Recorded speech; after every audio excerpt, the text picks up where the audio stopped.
आज है उत्पन्न एकादशी। उत्पन्न एकादशी का माध्यम जो है 2-3 पार्ट में आएगा, ध्यान से सुनिएगा। आज एकादशी उत्पन्न हुई थी। नारद जी ने पूछा, महादेव महाद्वादशी का एकादशी का उत्तम व्रत कैसा होता है? सर्वेश्वर प्रभु उसके व्रत से जो कुछ भी फल प्राप्त होता है उसे बताने की कृपा कीजिए। महादेव जी ने कहा, ब्राह्मण, यह एकादशी महान पुण्य फल को देने वाली श्रेष्ठ मुनियों को भी इसका अनुष्ठान करना चाहिए। विशेष विशेष नक्षत्रों का योग होने पर यह तिथि जया, विजया, जयंती तथा पाप नाशनी इन 4 नामों से विख्यात होती है।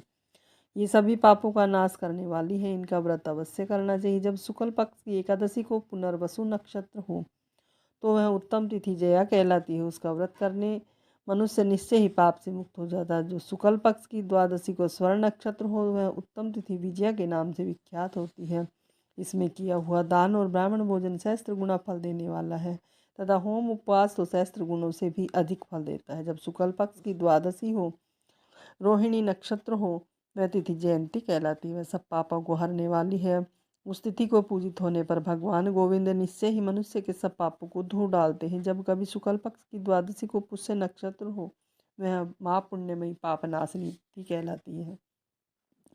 जो 1 वर्ष तक प्रतिदिन एक प्रस्थ तिल दान करता है तथा जो केवल पापनाशिनी एकादशी को उपवास करता है, उन दोनों का पुण्य समान होता है। उस तिथि को पूजित होने पर संसार के स्वामी सर्वेश्वर श्री हरि संतुष्ट होते हैं तथा प्रत्यक्ष दर्शन भी देते हैं। उस दिन प्रत्येक पुण्य कर्म का अनंत फल माना गया है। सगर नंदन ककुथस्थ नहुस तथा राजा गाधी ने उस तिथि को भगवान की आराधना की तिथि, जिससे भगवान ने इस पृथ्वी पर उन्हें सब कुछ दिया। इस तिथि के सेवन से मनुष्य 7 जन्मों की कायिक, वाचिक और मानसिक पाप से मुक्त हो जाता है। इसमें तनिक भी संदेह नहीं है। पुष्य नक्षत्र से युक्त एकमात्र पाप नाशिनी एकादशी व्रत करके मनुष्य 1000 एकादशियों के व्रत का फल प्राप्त कर लेता है। उस दिन स्नान, दान, जप, होम, स्वाध्याय, पूजन आदि को जो भी कुछ किया जाता है उसका अक्षय फल माना गया है। इसीलिए प्रयत्न पूर्वक इसका व्रत करना चाहिए। जिस समय धर्मात्मा राजा युधिष्ठिर पंचम अश्वमेघ यज्ञ का स्नान कर चुके, उस समय उन्होंने यदुवंशांत भगवान श्री कृष्ण से इस प्रकार प्रश्न किया। युधिष्ठिर बोले, प्रभु,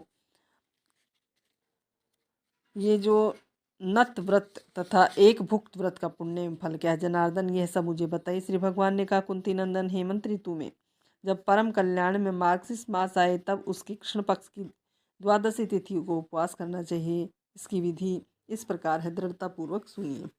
उत्तम व्रत का पालन करने वाला शुद्ध चित्त पुरुष दशमी को तथा एक भुक्त रहे तथा सोच संतोष आदि नियमों से पालन पूर्वक नत व्रत करने को अगले पार्ट में